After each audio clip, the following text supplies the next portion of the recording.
Wait till you see how many agencies were involved in this huge takedown.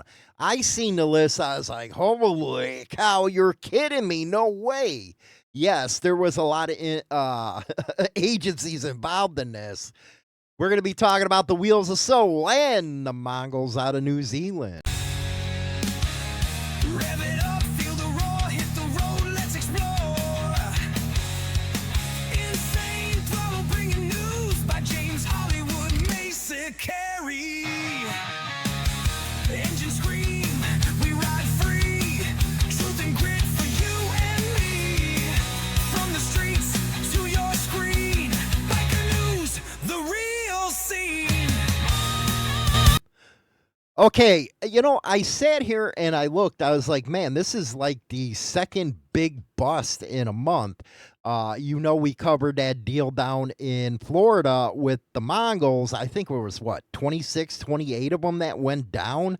And it was a huge bust that was in relation to that shootout down in Daytona. Now you go to this incident, and there's all kinds of federal agencies involved in it, and it had to do with a shooting incident at another place. So the feds are really zeroing in on MCs right now, and I'm not just saying it to be a conspiracy theorist or something like that. No, they really are. If you look at these incidences, they're sending in armies after everybody. Let's take a look at the first one here. MSN, or the Daily Voice, Chester, Pennsylvania. Zach Falla, this is who the story's by. Feds raid Wheels of Soul biker gang after Virginia hookah lounge beatdown and shootout. So again, two incidences now that it's happened. One at Daytona, the other one, this happened in April, so it's July now, and they're taking everybody down.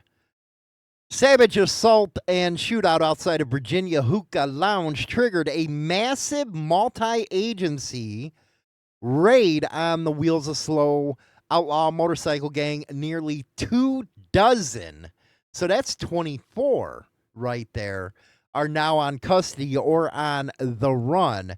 And if you know anything about the current DOJ and the FBI, you ain't going to be on the run much longer. And here's what happened. On the early morning of April 13th, a brawl and shooting at the Babylon Café in Woodbridge left two men injured, one from a brutal beating and another one with a gunshot wound. Both officially refused to cooperate with the police. But the Prince William County Police Department didn't let up, it said. Following months of investigation, and you notice it took a couple months with the Mongol deal, detective linked the attack to members of the Wheel of Soul. It goes on to say a known violent outlaw biker gang ties, blah, blah, blah. Police say the gang dragged a 42-year-old man from inside the cafe into the parking lot, where he was severely beaten. Another man, described as an acquaintance of the first victim, later confronted the gang, leading to a shootout with more than 80 rounds fired, and business and multiple vehicles were hit by the bullets. Yeah, the cops don't like that kind of stuff, not when it gets into the civilian realm, if you know. Now, this happened the 16th of July, this morning or day after, if you're watching this. Law enforcement launched a sweeping, and I'm talking sweeping, early morning raid involving hundreds of federal, state, and local investigators. Now, it tells you in the story where it was. We even got done in Philadelphia. But listen to this. 19 people were either taken into custody or being actively sought in connection with the incident.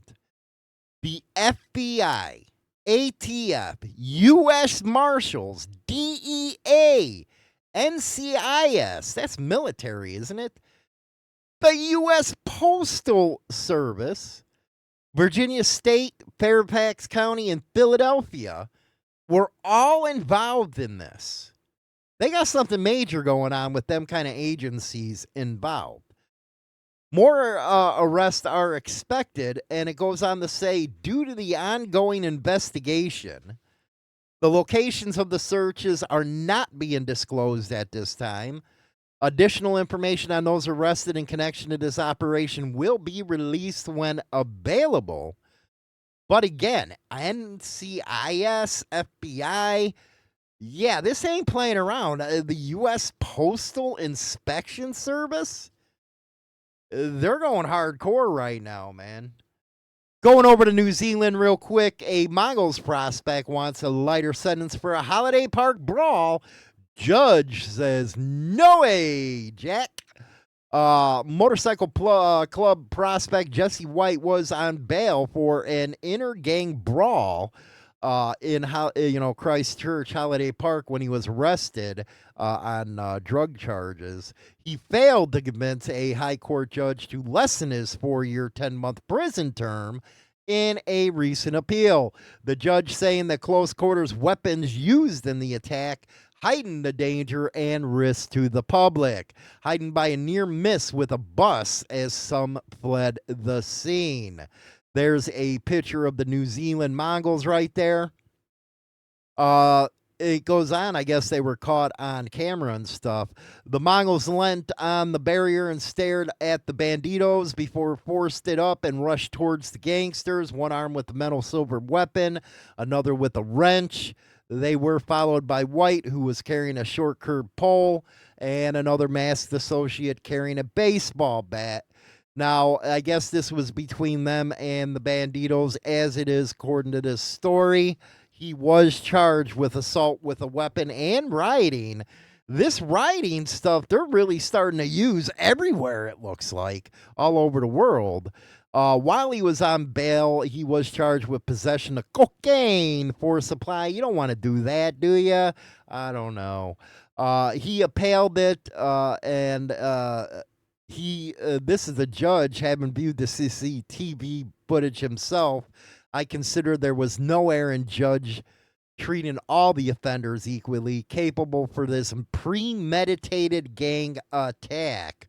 And it goes on to say, when cross-checked against the cases to which I have been referred, it might be considered stern, but the judge was entitled to take an approach that emphasized deterrence. And we already know how it works out over in Australia. But going back to the first story, holy cow. I've been doing this a long time, and I never seen the U.S. Postal Service get involved. NCIS, there must be some kind of military members involved in the club. So this is hardcore stuff, man. You know, they're going to start building some hardcore RICO charges on a lot of these clubs. Again, the incident with this one took place in April. The other one at Daytona took a couple months of investigations, and you know what usually comes out of this kind of stuff is it leads to another rabbit hole, meaning they're going to get people to flip, you're going to get more information out, they're going to start sending undercovers in, and, you know, you think you did something 3-4 years ago and you're in the clear. It don't work that way when it comes to RICO predicates. I don't know, man. I don't know. Some serious business right there. Government is not playing around with nobody anymore. Yeah. Anyway, let me know what you guys think in the comment section. Don't forget to like and subscribe. And buy the book, Power and Betrayal, over on Amazon. Rock on, baby. Your Harley grin ear to ear. Now that rumble's all I hear.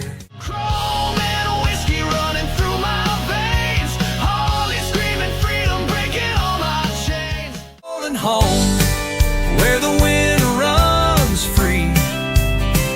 My bike's waiting there, calling to me. Harley Davidson till the bitter end. The highway hums beneath my boots. A fleeting dream or a mark. Welcome to 1990 Chicago, where trust is a trap and betrayal runs deep. The Betrayal Chronicles real-life book series by James Hollywood Machikari drags you into the middle of the biker underworld like never before. In Power and Betrayal, a kingpin rises and falls in a storm of drugs and deceit. Then Brotherhood and Betrayal throws you into a fight for loyalty where every choice bleeds. Get the Betrayal Chronicles series now with grit, guilt, and redemption on every page. Available on Amazon and everywhere books are sold.